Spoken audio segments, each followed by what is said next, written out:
que no cometáis el error de llenar la cazuela con agua, nunca.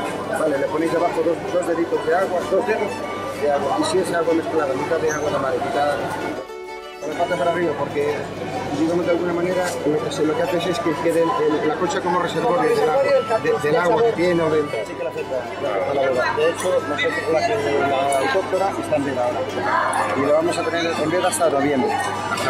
Sí, hasta noviembre. Entró la veda en 1 de junio y hasta noviembre no se hace.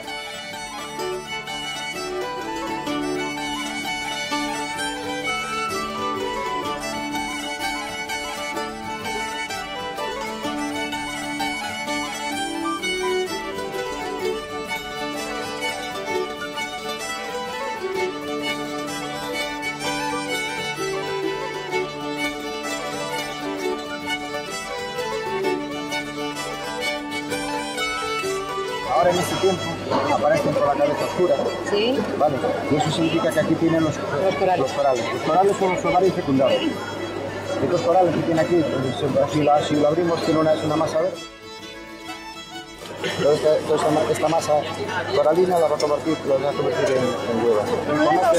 Precisamente por eso. Tienen que estar vivas, ¿eh? Las bichas, ¿vale? Sí, claro, y ahora en este tiempo que es el mejor mes para comer la ciudad. Sí.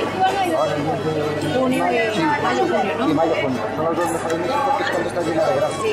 El bicho come para hacer lo que es el desgaste de la puesta de los huevos, es un caso bastante grande. Entonces comen para ponerse, están grasientes, están buenísimos ahora mismo.